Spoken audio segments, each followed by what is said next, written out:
여러분 안녕하십니까? 다산에듀 강사 권동성입니다. 우리가 지난 시간에 단거리 송전선로에 대해서 배웠었죠. 단거리 송전선로 잘 기억나시나요? 잘 기억나지 않으셔도 좋습니다. 왜냐하면 나중에 우리가 이 학습을 거듭해 나아가다 보면은 자연스럽게 학습이 되는 것이 당연하니까요.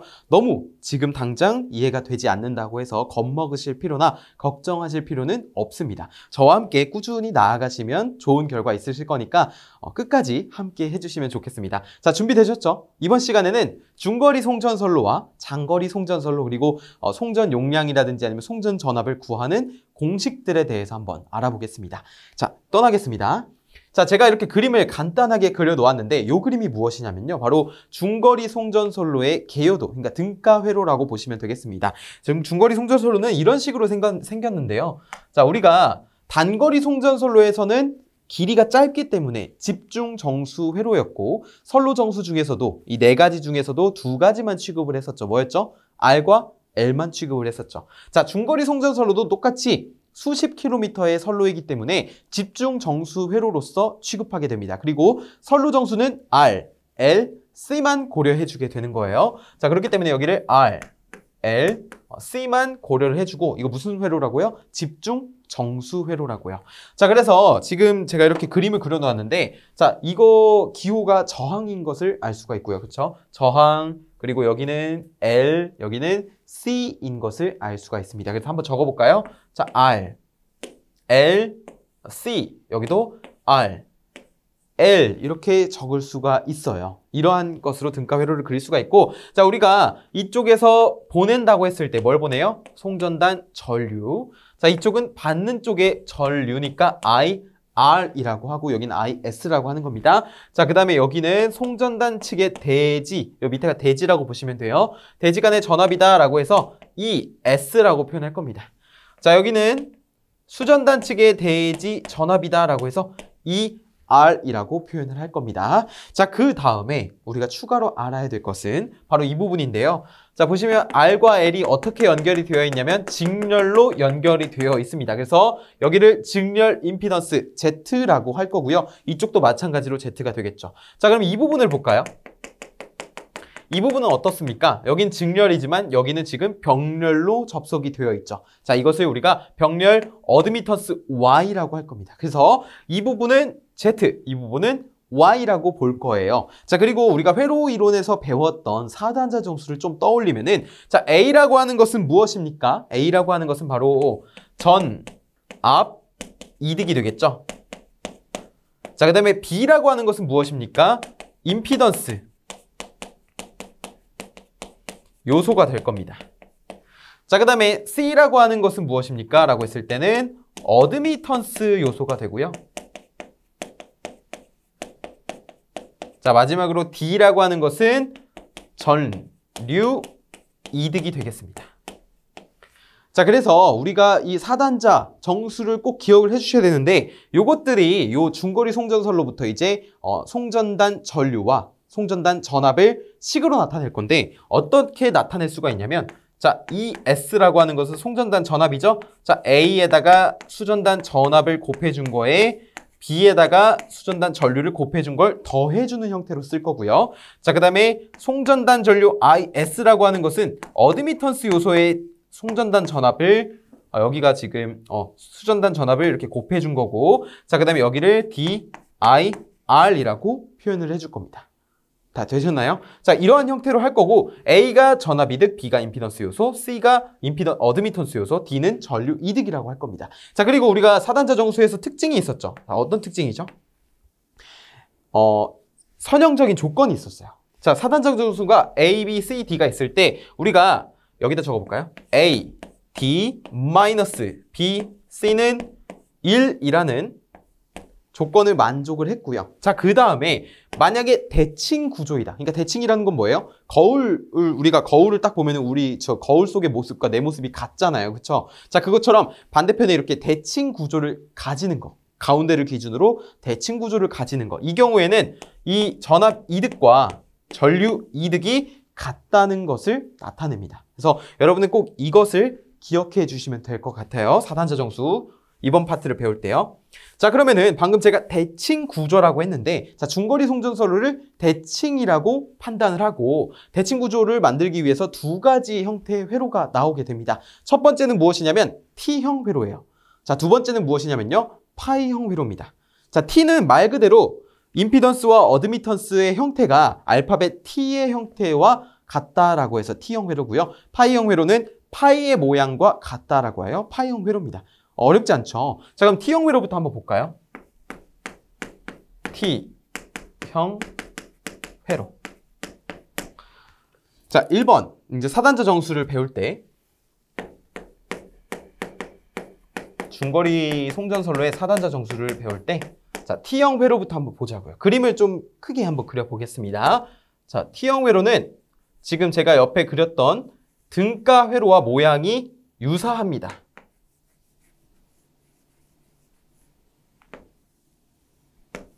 자, 이렇게 그려줄 수가 있겠죠. 자, 큼지막하게 그리고 자, 여기가 그럼 뭐가 될까요? R이 될 거고요. 여기는 뭐예요? L이 될 거고요. 여기는 C가 될 거고요. 여기는 마찬가지로 R이 될 거고 여기는 L이 될 겁니다. 그쵸? 자, 그 다음에 어떻게 됐습니까? 그 다음에 여기를 송전단 전압 ES라고 하고요. 자, 이쪽을 수전단 전압 ER이라고 할 거고 받는 전류를 IR, 그 다음에 보내는 전류를 IS라고 할 거고요. 자, 우리가 아까 뭐라 그랬냐면은 자, 이 부분을 뭐라 그랬습니까? 직렬 임피던스라고 표현을 했습니다. 그쵸? 자, 그러면 파란색으로 자, 이 부분을 먼저 나눠볼게요.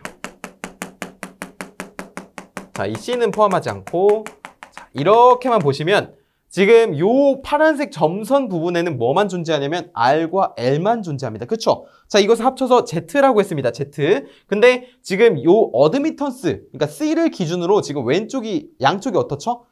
여기도 Z가 있고 여기도 Z가 있잖아요. 즉 대칭 구조를 가지고 있으니까 자, 이거를 이제부터 2분의 Z라고 볼 거예요. 그 다음에 두 번째 구간. 자, 여기 부분을 뭐라고 할 거냐면은 어드미턴스 하나만 존재하기 때문에 Y라고 할 겁니다. 자, 그 다음에 여기 나머지 요 부분을 뭐라고 할 거라고요? 2분의 Z라고 할 거고요. 우리가 사단자망에 접속된 회로를 판단을 할 때요. 자, 옆 밑에다 간략하게 그려보면은 자, A, B, C, D라는 사단자망에 어떠한 임피던스가 이렇게 접속이 되잖아요. 어떠한 임피던스가 이렇게 접속이 되면은 이때 행렬을 어떻게 계산할 거냐면은 먼저 A, B, C, D라는 행렬을 작성해 둡니다. 2×2의 행렬을. 자, 그 다음에 여기 뒤에다가 1, Z, 0, 1이라고 곱해줄 거예요.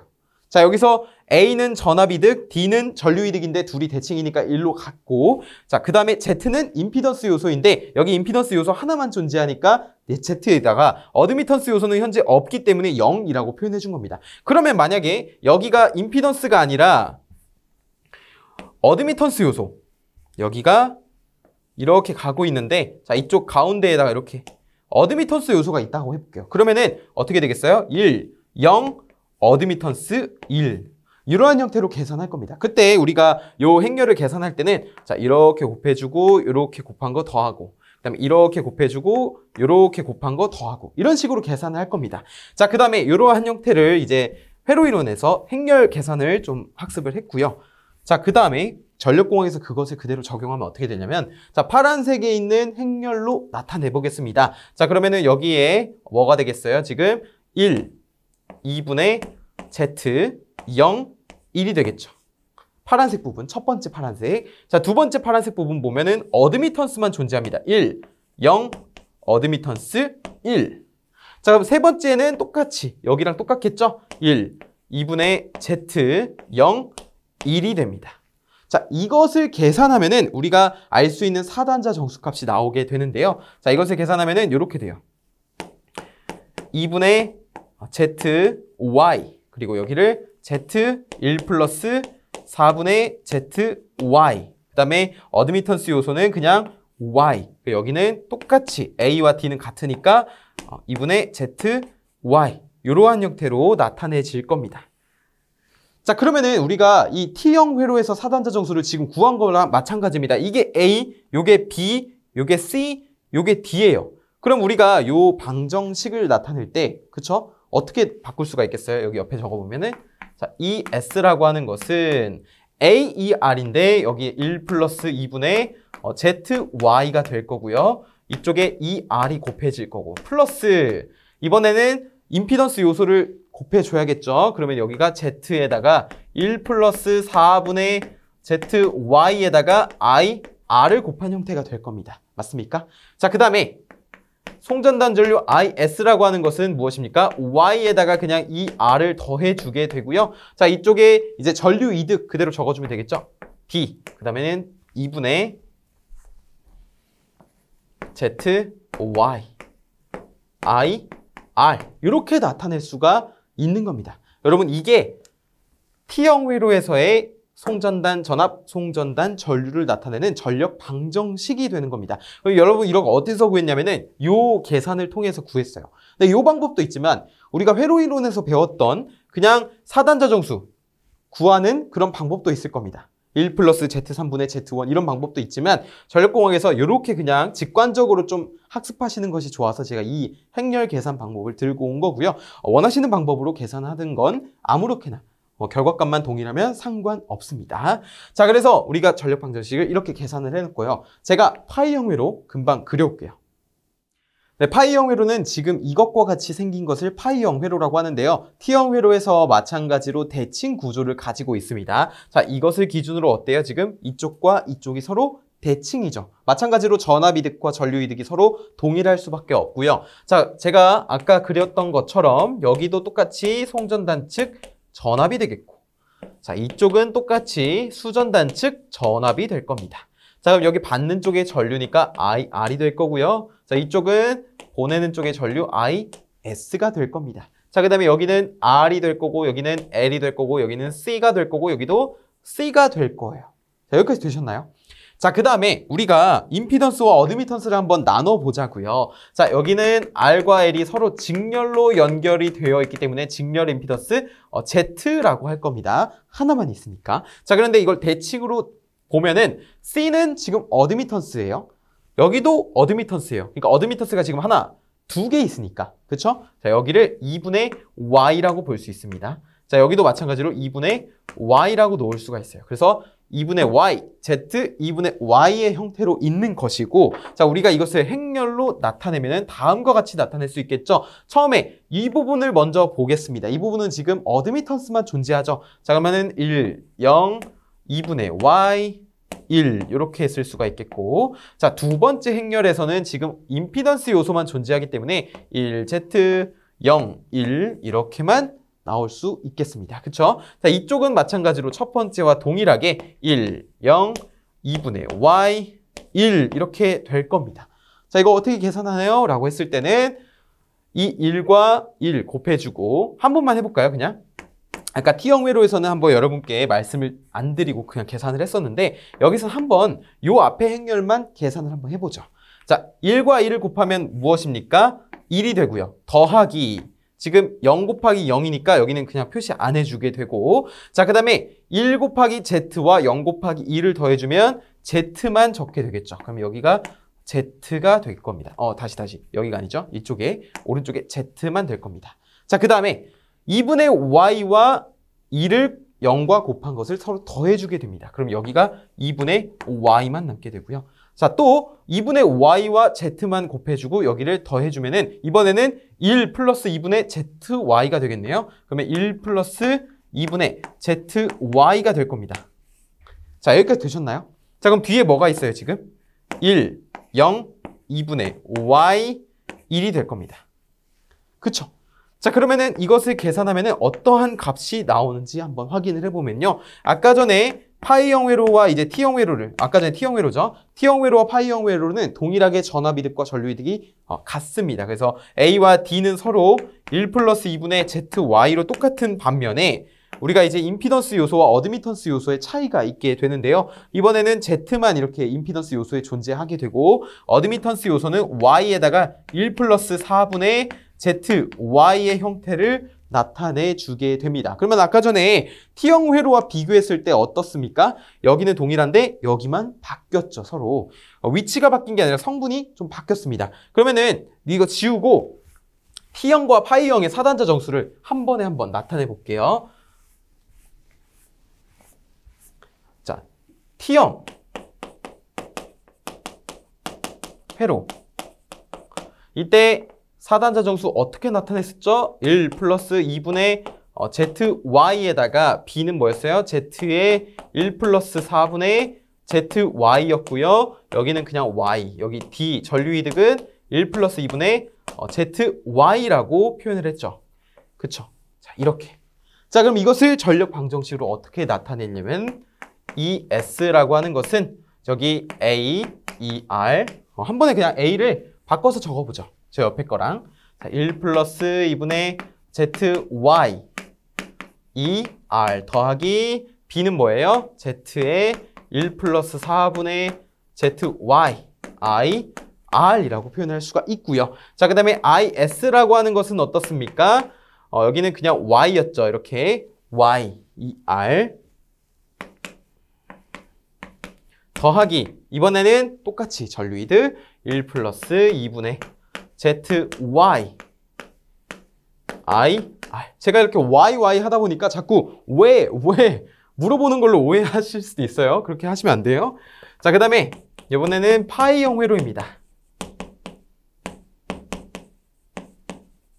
파이형 회로는 우리가 사단자 정수를 어떻게 표현을 했냐면요. 자, 똑같이 1 플러스 2분의 ZY. 지금 제가 적는 것처럼 여러분도 똑같이 한번 적으시면서 손에 익히는 겁니다. 사단자 정수를 회로별로. 자, 그 다음에 여기는 그냥 Z였고요. 자, 이쪽은 Y에다가 1 플러스 4분의 ZY. 그 다음에 여기는 1 플러스 2분의 ZY가 됐습니다. 자, 이렇게 나타냈었죠. 그쵸? 자, 이것을 전력 방정식으로 어떻게 바꿀 수 있냐면 방금 전에 파이형 회로 할 때는 이 전력 방정식을 따로 표현하진 않았죠. 지금 여기서 한번 나타내 보겠습니다. 자, 이 S라고 하는 것과 IS라고 하는 것이 있어요. 그쵸? 자, 이 S라고 하는 것은 송전단 전압인데 이거는 이제 AER이니까 똑같이 위에처럼 1 플러스 2분의 ZY에다가 수전단 전압 ER을 곱해주고 자, 그 다음에 B니까 임피던스 요소 그대로 ZIR로 이렇게 표현을 해줄 수가 있겠습니다. 자, 그 다음에 어드미턴스 요소는 뭐예요? Y에다가 1 플러스 4분의 ZY ER에다가 더하기 뭡니까? 1 플러스 2분의 ZY의 IR이라고 표현할 수가 있는 겁니다. 그래서 여러분 T형 회로와 파이형 회로는 지금 제가 이렇게 유도를 좀 해봤지만 조금 유도가 어렵거나 좀 헷갈리거나 하시는 분들은 이 결과값만이라도 꼭 기억을 해주시면 좋겠습니다. 그래서 여기가 A, 여기가 B, 여기가 C, 여기가 D구나. 이것만 조금 학습을 하셔도 충분하다고 생각이 됩니다. 그래서 너무 어려우신 분들은 너무 이렇게 그거에 몰두하지 마시고 이렇게 마음 편하게 조금 결과값만 기억을 하시고 넘어가셔도 좋다는 말씀을 드리고요. 자, 그 다음에 이어서 T형 회로와 파이형 회로를 정리해봤으니까 그러면 우리가 이회선 선로, 그러니까 사단자 정수를 이용해서 이회선 선로를 만들었을 때, 병렬로 접속했을 때 사단자 정수가 어떻게 변화하는지 한번 보겠습니다. 자, 이거는 2번이네요.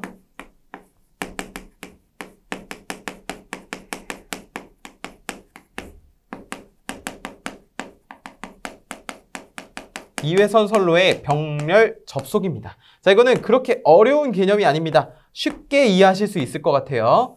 자, 여기가 이렇게 있고요. 여기에 A, B, C, D가 있을 것입니다. 그쵸? 자, 문자를 그냥 A1, B1, C1, D1이라고 할게요. 자, 여기도 마찬가지로 이렇게 있는데 자, 여기를 똑같이 A1, B1, C1, D1이라고 하고 자, 이것이 이렇게 만나서 이쪽으로 가게 됩니다. 지금 보시면은 회선이 어떻습니까? 두 선입니다. 그쵸? 두 선. 그러면 여기가 보내는 측이고 여기가 받는 측이라고 했을 때 보내는 측에 이제 보내려는데 여기가 이회선이 존재한다. 그러면 임피던스 요소와 어드미턴스 요소가 있을 거잖아요. 그쵸? 자, 그런데 우리가 병렬로 접속하게 되면은 임피던스 요소는 어떻게 되냐요?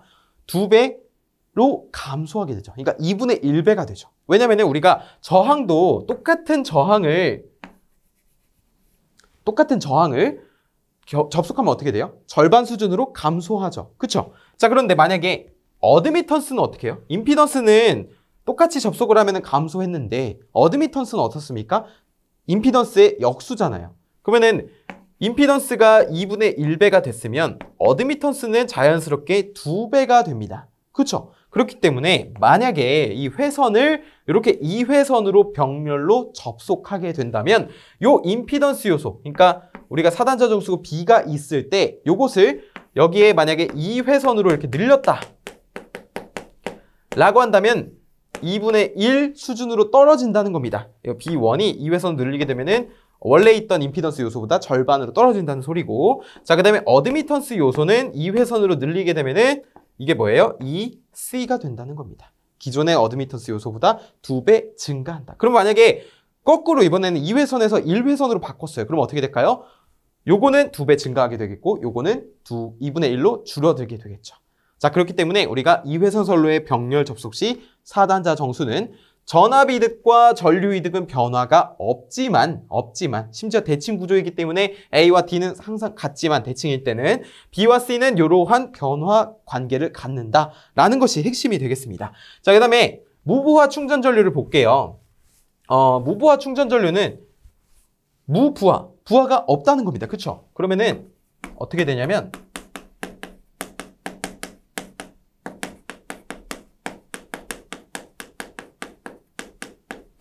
자, 우리가 송전단 전압 ES는 뭐 어떻게 표시했었죠? AER에다가 더하기 BIR로 표현했습니다. 그쵸? 자, 그 다음에 송전단 전류 IS라고 하는 것은 CER에 더하기 DIR이라고 표현했습니다. 그쵸? 그런데 무부하라고 하는 것은 수전단 측의 전류가 수전단이 개방이 됨에 따라서 전류가 흐르지 않는다라는 겁니다. 부하가 없기 때문에. 자, 그렇기 때문에 여기를 다 0으로 볼 수 있어요. 그럼 요 뒤에가 다 무시되겠죠. 그러면 한번 지워볼까요? 지워보면 뭐만 남아요? 지금 AER, CER만 남아있죠. 그러면 우리가 요것을 통해서 알 수 있는 것은 무엇입니까? 수전단 전압 ER이라고 하는 것이 A를 넘기면 어떻게 됩니까? A분의 ES가 되죠. 그쵸? 그 다음에 이 ER, 수전단 전압 구한 것을 여기다가 대입을 한번 해보자고요. 자, 이렇게. 그러면 요것이 어떻게 바뀝니까? IS라고 하는 것은 A분의 C, ES라고 하고 있구나 라는 것을 알 수가 있죠. 그래서 이러한 성질을 이용해서 풀이하는 문제가 굉장히 자주 출제가 됩니다. 사단자 정수가 주어지고요. 그 다음에 이렇게 무부하 충전 전류를 구하는, 그러니까 무부하 시에 이러한 수전단 전압이라든지 송전단 전류를 구하는 공식을 이용하는 것이 문제가 좀 자주 출제되니까 이러한 개념은 좀 확실하게 정리를 하시면 좋을 것 같아요. 그리고 이것과 관련된 개념은 문제풀이라든지 그런 것을 통해서 언제든지 학습하실 수 있으니까 너무 지금 큰 걱정 마시고 끝까지 하시면 좋을 것 같습니다.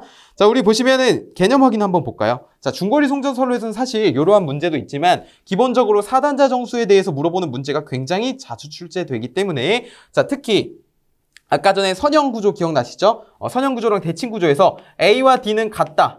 그 다음에 AD-BC는 1이다. 이러한 조건을 이용해서 어떠한 사단자 정수를 구하는 문제도 출제가 되고요. 그리고 이러한 파이형 회로에서 B, 임피던스 요소 B는 무엇인가? 아니면은 T형 회로에서 C는 무엇인가? 이렇게 식의 형태를 물어보는 문제도 출제되기 때문에 제가 개념 확인에다가 그냥 간단하게 파이형 회로에서 사단자 정수 중 C는 무엇인가 라고 했고요. 자, 이번에는 T형 회로의 사단자 정수 중 B는 무엇인가 라고 간단하게 적어 놓았습니다. 한번 보시면은 C는 무엇이죠? 파이형 회로의 C 어떤 거죠?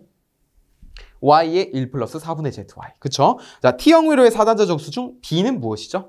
Z의 1 플러스 4분의 ZY. 자, 이렇게 B, C를 물어본 이유는 개념 확인에서 이러한 형태를 많이 물어봅니다. 특히 B, C. 왜냐면은 A와 D는 대칭 구조이기 때문에 동일하잖아요. 그렇기 때문에 여러분은 쉽게 맞히실 수 있습니다. 하지만 요 B와 C는 살짝 헷갈리실 수도 있어요. 지금은 잘 기억나셨을지라도 이제 나중에 다른 과목 공부하시고 이제 돌아오시면은 그게 뭐였지? 라고 헷갈리시는 게 당연합니다. 그렇기 때문에 제가 이렇게 한 번 더 개념 확인을 통해서 짚고 넘어가게 되었습니다. 그럼 이어서 장거리 송전설로 보겠습니다.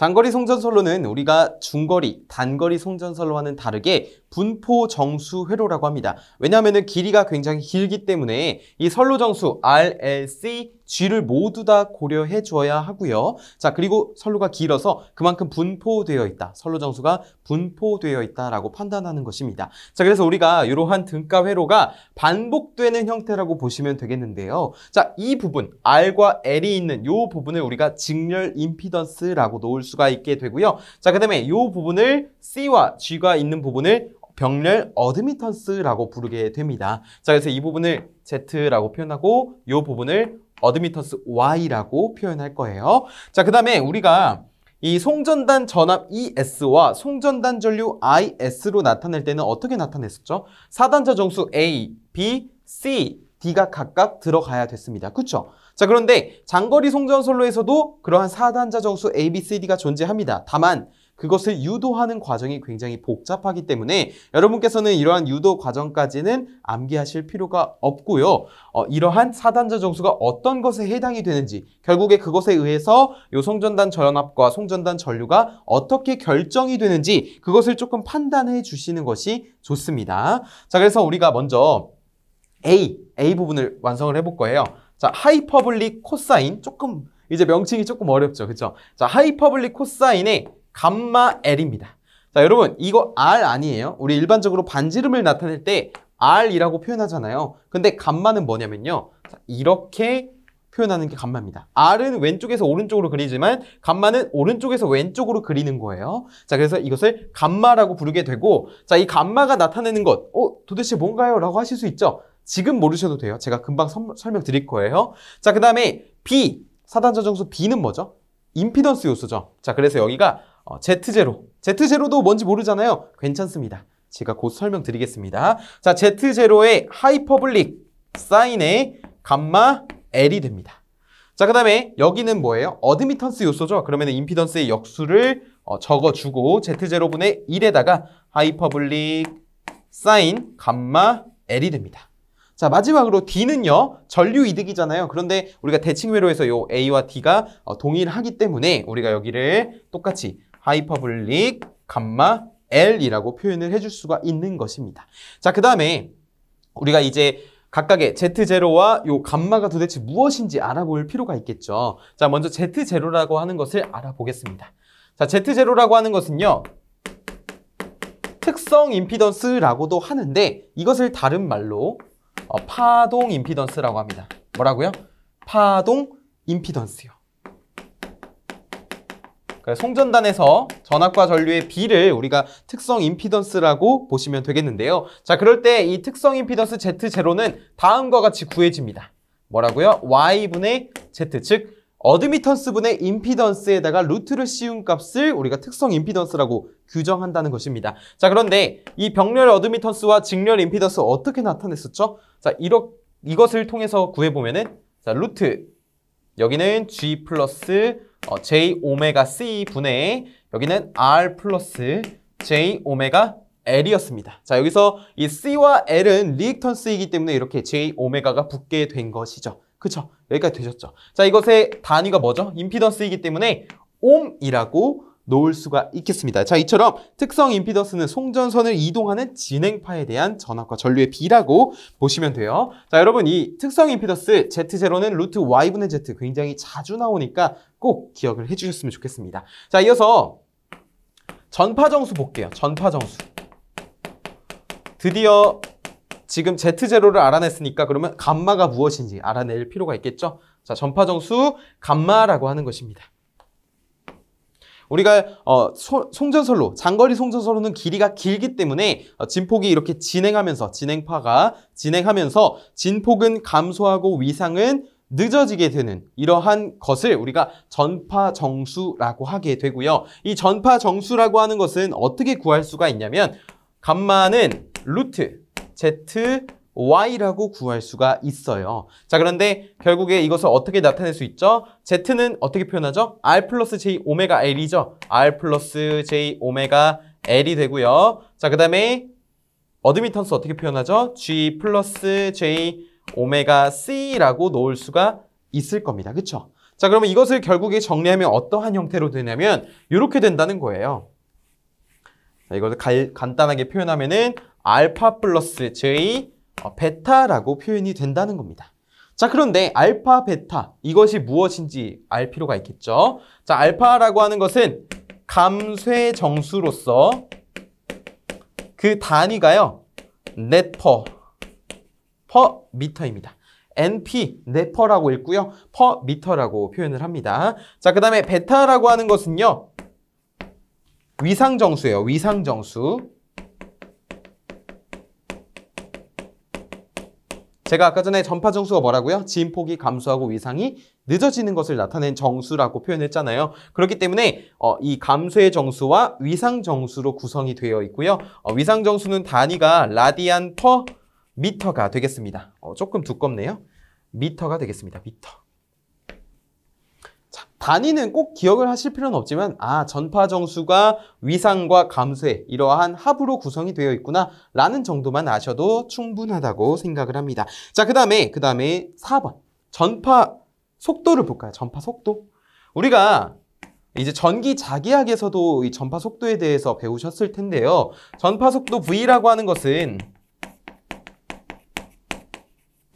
다음과 같이 구할 수 있습니다. 어떻게 구하냐면 루트 엡실론 뮤 분의 1로서 구할 수가 있게 되고요. 그리고 이 엡실론 뮤가 뭐와 같냐면 L과 C의 곱과 같다라고 배웠습니다. 그렇기 때문에 우리가 이것을 어떻게 바꿀 수 있냐면 L 루트 LC분의 1이라고 바꿀 수가 있어요. 그런데 이 전파 속도이기 때문에 단위는 무엇이냐면 미터 퍼 세컨즈가 되겠습니다. 그래서 여러분 요 전파 정수, 특성 임피던스, 전파 속도 이렇게 세 가지는 꼭 기억을 해주셨으면 좋겠고요. 자, 그것을 통해서 우리가 무엇을 구해낼 수가 있냐면 이 5번에 있는 무손실과 무외형 선로라고 하는 것입니다. 무손실 선로와 무외형 선로의 가장 큰 차이점은 무엇이냐면요. 무손실 선로는 RG는 0, 그러니까 저항과 컨덕턴스를 0으로 보는 것이고요. 무외형 선로에서는 RC는 LG와 같다라고 노는 것이 무외형 선로라고 그냥 기억해 주시면 되겠습니다. 자, 그럴 때 우리가 이 Z0 뭐죠? 특성 임피던스죠. 특성 임피던스 어떻게 계산해낼 수 있냐면 무손실 선로는 예를 들어보면은 이 둘 다 같지만 지금 특성 임피던스가 R과 G를 0으로 본다는 거잖아요. 그렇죠? 자, 그러면은 여기다가 R에도 0을 집어넣고 G에도 0을 집어넣어 보겠습니다. 그럼 어떻게 되죠? 루트 J 오메가 C분의 J 오메가 L이 되죠. 그러면은 분모 분자에 J 오메가 지워지게 되고요. 그럼 뭐만 남습니까? 루트 C분의 L만 남죠. 자, 그래서 우리가 무손실이나 무외형에서는 루트 C분의 L과 같다라는 것이 특성 임피던스다. 이것만 기억을 해주시면 됩니다. 이거 굉장히 자주 나오는 개념입니다. 단위는 옴이고요. 그래서 만약에 정전 용량과 작용 인덕턴스가 주어졌다. 그럼 거기서 어떻게 돼요? 특성 임피던스를 구해낼 수가 있게 되는 것이죠. 자, 좋습니다.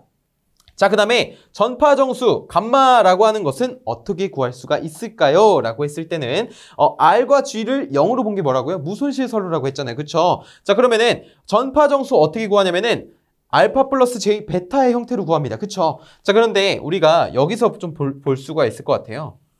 자, 아까 괄호를 어떻게 분리를 했냐면 R 플러스 J 오메가 L 닫고 괄호 열고 G 플러스 J 오메가 C 이렇게 놓은 게 뭐라고요? 전파 정수라고요. 그래서 우리가 이것을 계산하는 게 이 알파 플러스 J 베타의 형태였잖아요. 자, R과 G에다 0을 집어넣으면 0 집어넣으니까 J 오메가 L 곱하기 J 오메가 C가 됩니다. 여기 곱셈이죠. 자, 그러면은 J 오메가 곱해져서 밖으로 어떻게 돼요? J 오메가가 빠져나오게 되고 루트 밖으로. 자, 그럼 루트 안에 뭐만 남냐면 루트 LC만 남게 됩니다. 자, 그러면은 아까 전에 이 전파 정수의 형태와 비교를 해보았을 때 알파는 어떻죠? 없죠. 그 다음에 J 다음 베타는 어떻죠? 오메가 루트 LC와 같은 것을 알아낼 수가 있죠. 그쵸? 자, 그래서 무손실 선로에서의 전파 정수는 J 오메가 루트 LC구나 라는 것을 알아낼 수가 있게 되는 것이고 여기서 한 가지를 더 얻어 나갈 수가 있죠. 자, 여기서 말하는 오메가 루트 LC가 결국 뭐예요? 베타인 것을 알 수가 있는 것입니다. 자, 좋아요.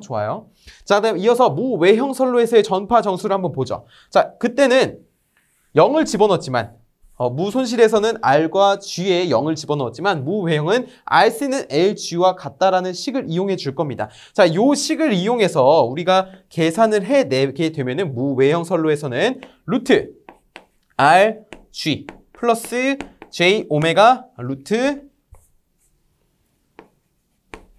LC가 될 겁니다. 자, 그런데 요 과정이 왜 이렇게 되는지 유도 과정이 있거든요. 굉장히 복잡합니다. 한 5줄 돼요. 그렇기 때문에 여러분이 다 그것을 이해하시기는 어려우시고 또 시간도 없으실 것이기 때문에 이렇게 결과값만 꼭 기억을 해주셨으면 좋겠습니다. 이게 뭐라고요? 무외형 선로에서의 전파 정수. 그러면 우리가 필요한 건 뭐예요? 알파 플러스 J 베타와 비교해보면 되는 거죠. 자, 그러면 요게 무외형 선로에서의 전파 정수구나. 루트 R, G 플러스 J 오메가 루트 L, C. 자, 그러면 여기서 하나 더 얻어갈 수가 있겠죠? 바로 뭐라고요? 맞습니다. 좋아요. 여기가 뭐예요? 알파고요. 여기가 뭐예요? 베타인 것입니다. 좋아요. 자, 그 다음에 요 람다라고 쓴 것은 이제 파장입니다. 파장. 요거 파장이에요. 전파정수 특성 임피던스. 파장이라고 하는 것은 우리가 뭐예요? 주기 곱하기 속도죠. 그러니까 속도 곱하기 주기입니다. 근데 주기라고 하는 것은 주파수의 역수 관계를 가지고 있죠. 자, 그렇기 때문에 여기를 주파수 분의 속도라고 놓을 수가 있어요. 근데 여기서 말하는 속도는 요 전파 속도가 되겠죠. 자, 그래서 우리가 요 무손실과 무외형 선로에서의 요 파장은 동일한데요. 자, 어떻게 구하게 되냐면 람다라고 하는 것은 다음과 같이 구할 수가 있습니다. F분의 V로 구할 수가 있다는 것이죠. 그런데 여기서 V라고 하는 것은 무엇이었죠? 루트 LC분의 1이었죠. 자, 그렇기 때문에 여기를 F 루트 LC분의 1이라고 놓을 수가 있겠습니다. 그쵸? 자, 그런데 우리가 아까 전에 구한 것에서 요것을 무엇이라고 했냐면 요거를 베타라고 했습니다. 그쵸? 그러면은 결국에 루트 LC분의 1이라고 하는 것은 무엇입니까? 요것이 베타와 같다고 나왔을 때 오메가분의 베타분의 오메가가 되겠죠. 그쵸? 자, 그럼 이게 뭐라고요? 이 루트 LC분의 1이 V라고요. 그러면 여기서 이 루트 LC분의 1 대신에 요 베타분의 오메가를 집어넣게 되면은 F의 베타분의 오메가가 되어서 오메가는 각주파수이기 때문에 여기가 또 2파이 F로 바뀌게 됩니다. 2파이 F로 바뀌게 돼요. 그러면은 분모분자 F 지워지게 되면 결국에 뭐만 남아요? 베타분의 2파이만 남게 되는 것이죠. 그래서 여러분 이 과정이 조금 어렵게 느껴지실 수는 있겠지만 여러분께 중요한 것은 무엇이냐면 이 무손실 무회형 선로의 특성 임피던스 Z0, 전파 정수 감마, 파장 람다, 그리고 전파 속도 V에 관한 식이 되겠습니다. 이것이 굉장히 중요한 거예요. 이것만 꼭 알고 가셔도 충분하다고 생각이 됩니다. 또한 마지막으로 하나만 더 짚어볼게요. 이 전파 정수에서 아까 전에 감마라고 하는 것은 이렇게 루트 ZY라고 했습니다. 그쵸? 기억나시죠? 자, 여기서 요 감마를 그러면은 요 전파 정수에 관한 식으로 바꿔줄 수가 있겠습니다. 그리고 요 특성 임피던스라고 하는 것도 어드미턴스 분의 임피던스의 루트를 씌운 것과 같았죠. 자, 그러면 요걸로 한번 치환을 해보자고요. 어떤 것을? 요 송전단 전압과 송전단 전류를. 그럼 여기를 하이퍼블릭 코사인 감마 L에서 이걸로 바꿔줄 겁니다. 하이퍼블릭 코사인 뭐예요? 루트 ZY가 될 거고요. 그 다음에 여기 Z0 하이퍼블릭 사인 감마 L이라고 하는 것은 어떻게 바꿀 수 있냐면 루트 Y분의 Z의 하이퍼블릭 사인 루트 ZY가 될 거고요. 자, 그 다음에 어드미턴스는 이거의 역수죠. 그러면 어떻게 되겠어요? Z분의 Y에다가 루트를 씌워주고 하이퍼블릭 루트 ZY라고 놓을 수가 있겠죠. 자, 그 다음 마지막으로 여기는 똑같이 하이퍼블릭 루트 하이퍼블릭 코사인 루트 ZY가 되겠죠. 자, 여러분 여기서 하나, 둘, 셋, 네 개 꼭 기억을 해주시고 요 표 꼭 기억을 해주셨으면 좋겠습니다.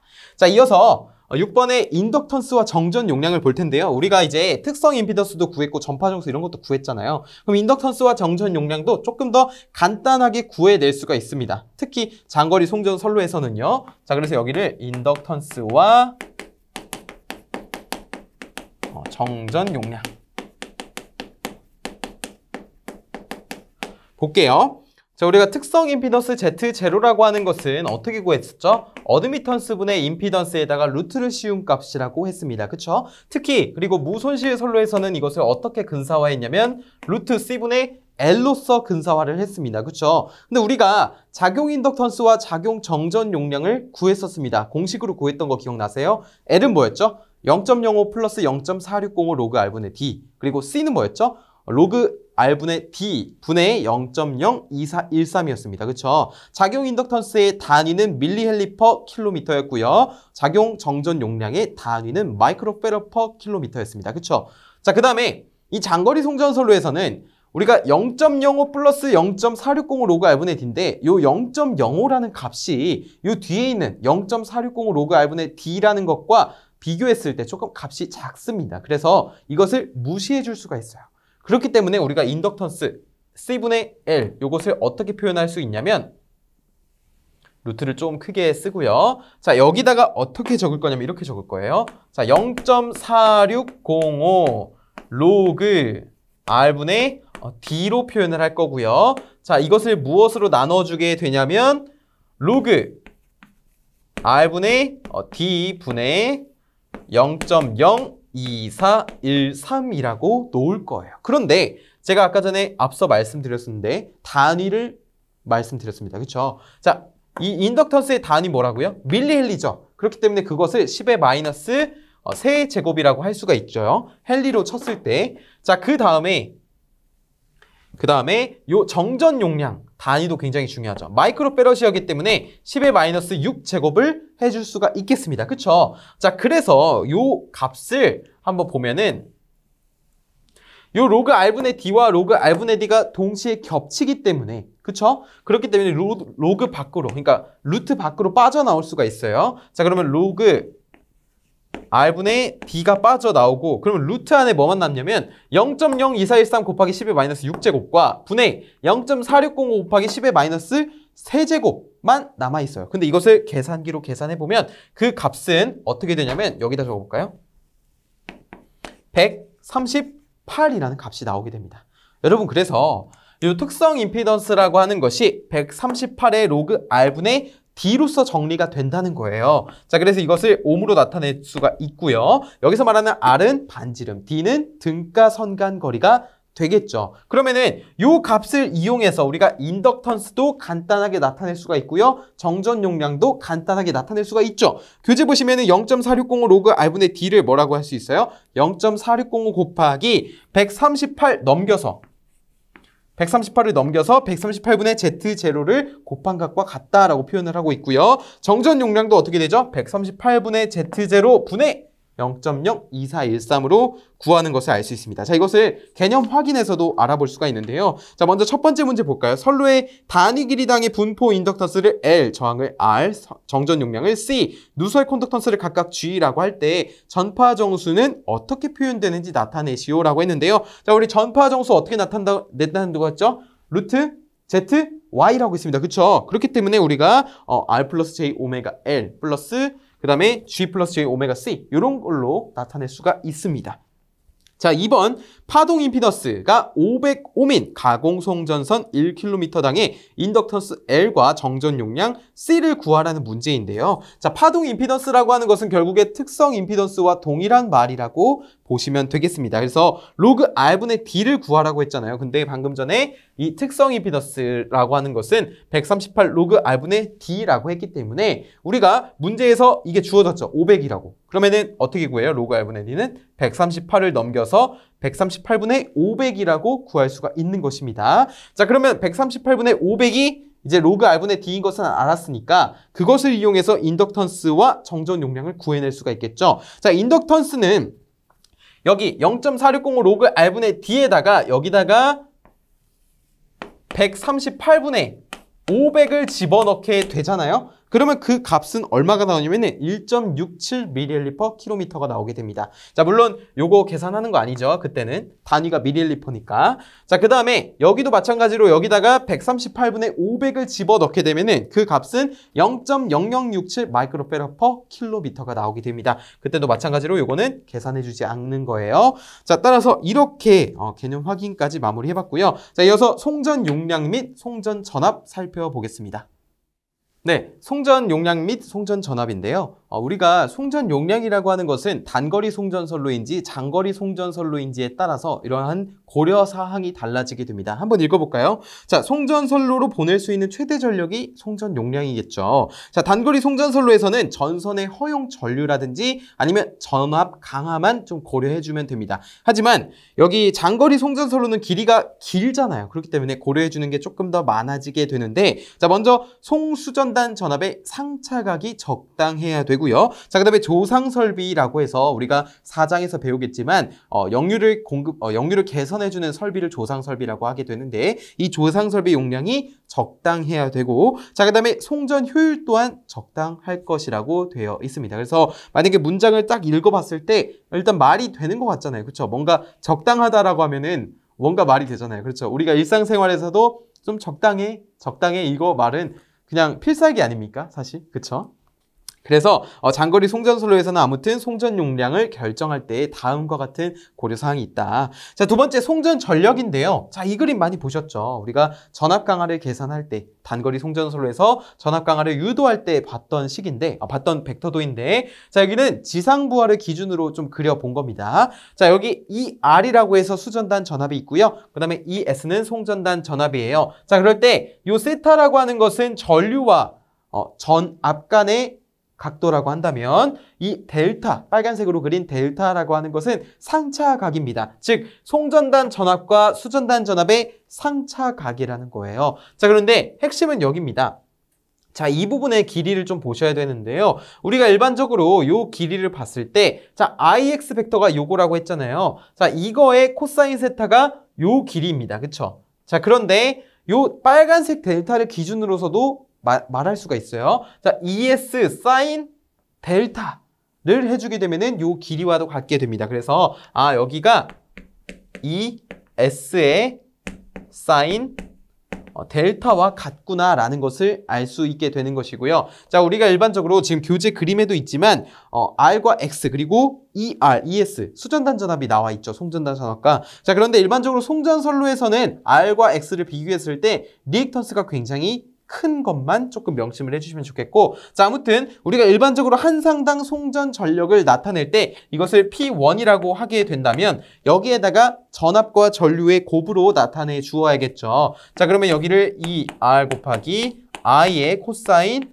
세타라고 해보겠습니다. 자, 수전단 전압 곱하기 전류 곱하기 부하 역률이 되겠죠. 자, 그런데 이 I 코사인 세타 어디서 익숙하지 않아요? 어디서 본 것 같지 않나요? 바로 여기서 볼 수가 있겠죠. 자, I 코사인 세타가 있네요. 그러면 X 리액턴스를 넘기고 싶어요. 자, 그러면 넘기게 되면은 X분의 ES 사인 델타가 되죠. 자, 그러면 여기다 그대로 적어 보겠습니다. 자, 이 R에다가 뭘로 바꿀 수가 있어요? X분의 ES의 사인 델타가 되죠. 그러면 이것을 조금 더 이쁘게 적어 보면은 이렇게 되겠네요. R 곱하기 ES를 X로 나눠주고 사인 델타를 곱해준 것과 같다라는 것입니다. 자, 이때 요 수전단 전압, 대지전압 R과 ES는 단위가 킬로볼트예요. 기본 단위가. 자, 그래서 여기서 이 두 개를 곱하니까 요 기본 단위는 메가와트가 되겠죠. 왜냐면은 10의 세제곱, 10의 세제곱이니까 10의 6제곱인 메가와트가 되는 겁니다. 킬로볼트를 해서 여기서. 자, 그리고 그러면은 이게 한 상당이라고 했죠. 그럼 3상에서는 어떻게 구하냐? 3상 전체 송전 전력 P3라고 하는 것은요. 여기에다 무엇을 곱해주게 되냐면 3개를 곱해줘야 됩니다. 왜냐면은 이게 한 상당 전력이라고 했기 때문에 3상이라고 하는 것은 3개를 곱해주어야겠죠. 자, 그럼 여기다가 3을 곱해볼게요. 그럼 어떻게 되냐면 3, 2, S 곱하기 2R을 뭘로 나눠줘요? X로 나눠주게 되고요. 자, 그 다음에 여기에 사인 델타가 있습니다. 자, 그런데 우리가 요 3이라고 하는 것은 무엇입니까? 라고 했을 때는 3이라고 하는 것은 루트 3 곱하기 루트 3이라고 놓을 수가 있습니다. 그쵸? 자, 그럼 루트 3 ES 곱하기 루트 3 ER이라고도 할 수 있겠네요. 그쵸? 그런데 우리가 3상에서 선간전압을 루트 3으로 나누면 대지전압이라고 했습니다. 그쵸? 그렇기 때문에 우리가 요 루트 3 ES는 결국에 뭐예요? 루트 3 ES는 송전단 선간전압이 되는 거고 루트 3 ER은 뭐예요? 수전단 선간전압이 되는 겁니다. 그래서 여기를 이렇게 VS, VR이라고 쓸 수가 있어요. 그 다음에 마찬가지로 저항보다 리액턴스가 송전선로에서 일반적으로 크기 때문에 X만 고려해 주게 되고 여기를 사인 델타라고 하고 마찬가지로 단위는 뭐예요? 메가와트다라고 놓을 수가 있게 되는 것이죠. 여러분 송전 전력 공식은 이렇게 기억을 하시면 됩니다. 그래서 문제가 보통 어떻게 출제가 되냐면 송전단 전압과 수전단 선간 전압을 주어준 다음에 그리고 리액턴스를 준 다음에 상차각도 주어집니다. 그것을 통해서 우리가 이 송전 전력을 계산해내는 문제가 주로 출제가 됩니다. 그래서 여러분은 이 형태를 꼭 기억을 해주세요. 자, 그 다음에 우리가 경제적인 송전 전압을 조금 알아볼 필요가 있는데요. 송전 전압에서도 스틸식이라는 겁니다. 스틸식이라고 해서 경제적인 송전 전압을 구하는 식이라고 보시면 돼요. 근데 식의 형태가 굉장히 중요합니다. 이거는 필기 시험에서도 나온 적이 있고요. 실기 시험에서도 나온 적이 있습니다. 그렇기 때문에 여러분 꼭 기억을 해주세요. 자, V라고 하는 것은 다음과 같이 구할 수가 있습니다. 어떻게 구하냐면요. 5.5를 곱해줘요. 앞에. 루트를 씌워주게 됩니다. 자, 그 다음에 0.6의 L에다가 100분의 P를 해주게 돼요. 자, 여기서 V라고 하는 것은 송전 전압이고요. L이라고 하는 것은 송전 거리를 의미하게 되고 P라고 하는 것은 송전 용량을 의미하게 됩니다. 그런데 제일 중요한 건 이거예요. 사실 단위거든요. 단위. 그래서 이 전압의 단위, 기본 단위는 킬로볼트가 됩니다. 자, 옆에다 적어볼까요? 기본 단위는 킬로볼트가 되고요. 자, L이라고 하는 것은 기본 단위가 킬로미터가 되고 자, P라고 하는 것은 기본 단위가 킬로와트가 됩니다. 자, 그래서 여러분 이걸 꼭 기억을 해주세요. 경제적인 송전전압을 구하는 공식 스틸식에 있어서 송전전압 V라고 하는 것은 기본 단위가 킬로볼트일 때 자, 5.5 곱하기 루트 0.6 L 플러스 100분의 P로 구한다. 여기서 기본 단위는 송전거리 킬로미터, 송전용량 킬로와트구나 라는 것을 여러분 꼭 기억을 해주셔야 됩니다. 자, 그래서 이어서 송전용량 계수법을 볼 수가 있어요. 송전 용량 계수법. 간혹 이 문제도 이제 출제가 되는데요. 자, 우리가 송전 용량 계수법이라고 하는 것은 선로의 길이를 고려해 준 겁니다. 선로의 길이, 송전 길이 있죠? 이것을 고려해 준 것입니다. 자, 그래서 공식이 어떻게 되어 있죠? 지금 P는 K L분의 VR의 제곱이죠. 그러니까 수전단 선간전압의 제곱을 송전 거리로 나눠주고 여기다가 송전 계수를 곱해주게 되면 뭘 구할 수 있는 거예요? 우리가 송전 용량을 구해낼 수가 있는 거죠. 근데 기본 단위가 뭐라고 되어 있나요? 킬로와트라고 되어 있습니다. 자, 그럴 때 우리가 요 선간전압의 단위는 뭐예요? 킬로볼트고요. 그 다음에 여기는 킬로미터입니다. 그래서 위에 10의 6제곱, 여기는 10의 3제곱이기 때문에 상쇄되어서 기본 단위가 킬로와트가 된 점 말씀드리고요. 자, 그러면은 선로의 길이를 고려하지 않는 방법도 있습니다. 그거는 바로 고유부하법이라고 하는 건데요. 자, 여기다 적어볼까요? 고유부하법. 분필이 조금 뭉개졌네요. 그렇죠? 고유부하법인데 이건 선로의 길이를 고려하지 않습니다. 그래서 길이를 고려하지 않을 때는 요걸 쓰는 거예요. 이것은 어떻게 나타내고 있나요? 지금 식을 보면은 P는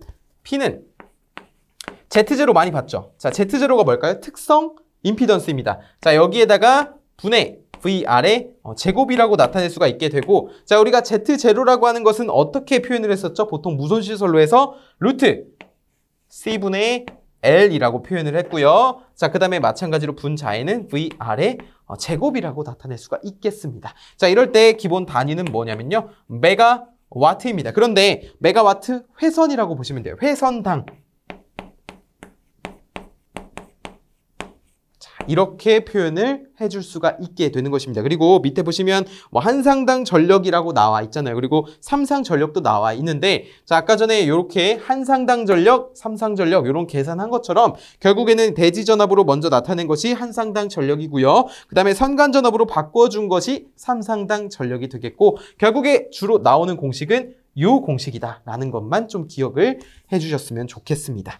자, 이어서 페란티 현상을 볼게요. 페란티 현상.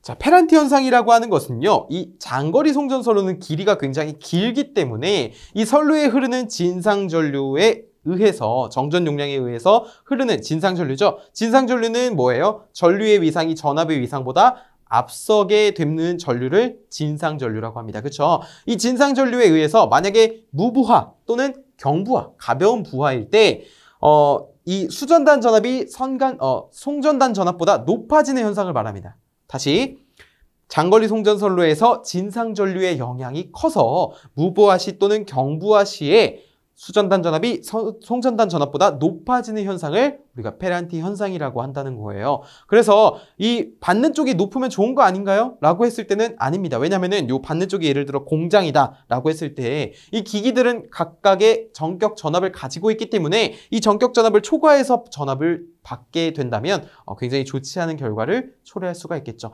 뭐든 과하면 안 좋다. 약간 이런 말이 있잖아요. 그렇죠? 그렇기 때문에 이 전압도 무조건 높아서는 안 되겠습니다. 자, 이러한 현상을 우리가 페란티 현상이라고 하게 되고 교재 그림 보시면 지상전류, 진상전류 이렇게 되어 있잖아요. 지상전류는 요 벡터도입니다.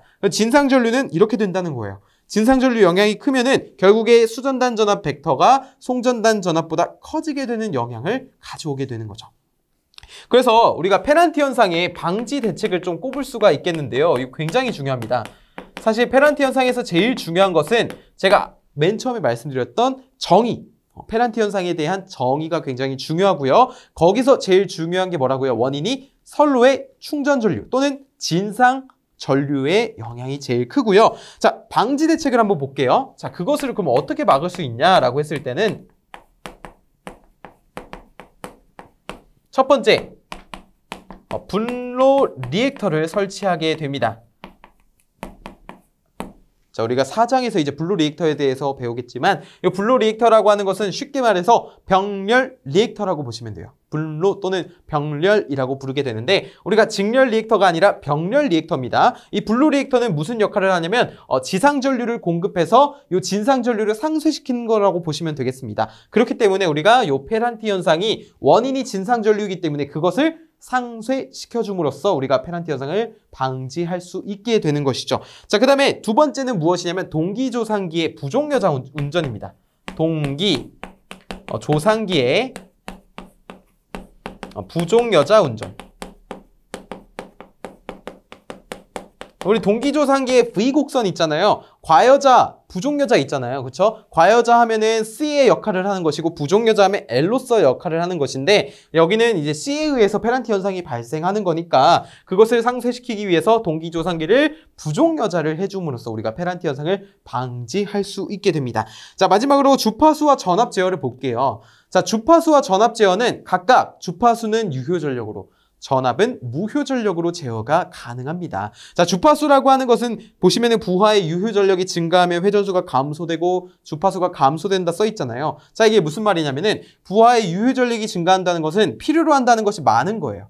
예를 들어서 우리가 짐을 가지고 언덕을 올라가는데 누군가 계속 제 짐에다가 다른 짐을 싣습니다. 그럼 저 어떻게 되죠? 굉장히 무겁죠. 그럼 저는 그만큼 많은 힘을 필요로 할 거예요. 그럼 어떻게 되죠? 속도가 느려지게 되겠죠. 그래서 이것과 좀 같다고 보시면 되겠는 게 부하의 유효전력이 증가하면은 회전수, 발전기 회전수가 감소함으로써 우리가 동기속도 공식 기억나시나요? NS는 P분의 120F에서 극수는 일정한 상태에서 동기속도가 증가하는 것이 아니라 지금 떨어지는 거죠. 떨어지게 된다면 주파수도 어떻게 돼요?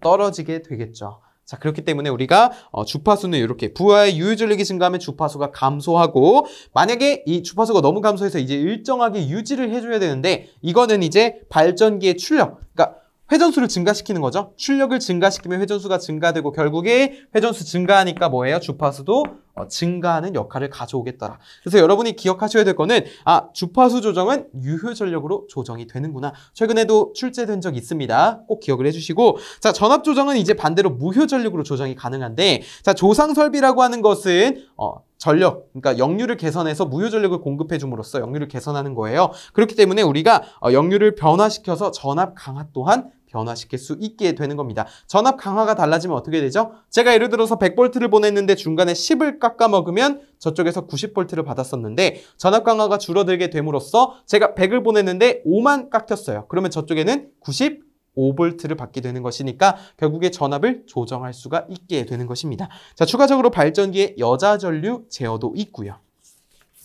자, 개념 확인 보겠습니다. 1번, 2만 킬로와트의 전력을 30km 떨어진 지점에 송전하는 데 필요한 전압은 약 몇 킬로볼트인가 단 스틸식에 의해 산정한다라고 되어 있는데, 여러분 스틸식 기억나시죠? 자, 5.5 곱하기 루트 0.6 L 플러스 100분의 P로서 구할 수가 있게 되고, 2만 킬로와트 여기다가 2만 집어넣으면 되는 거예요. 그리고 L이라고 하는 것은 킬로미터죠. 30 집어넣고 계산해 주게 되면 그 값은 81.21kV가 나오게 됩니다. 자, 2번 페란티 현상을 방지하는 리액터 뭐라고요?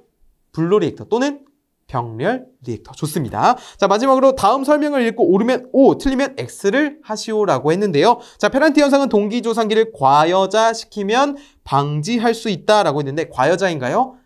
부종여자죠. 그렇기 때문에 X. 부하의 유효 전력을 증가시키면 나에게 누군가 짐을 많이 실으면 어떻다고요? 회전수가 떨어지게 되어서 주파수도 떨어지게 된다고요. 그래서 비례하여 증가한다가 아니라 감소한다라고 되어야 되겠습니다. 자, 이렇게 송전 용량 및 송전 전압 개념 확인까지 마무리해 보았는데요. 어떠셨나요? 정말 잘 해내셨는데 앞으로 있을 다른 강의들도 잘 들으신다면은 좋은 결과를 얻으실 것이라고 생각합니다. 오늘도 강의 들으시느라 고생 많으셨고요. 저는 다음 강의에서 찾아뵙겠습니다. 감사합니다.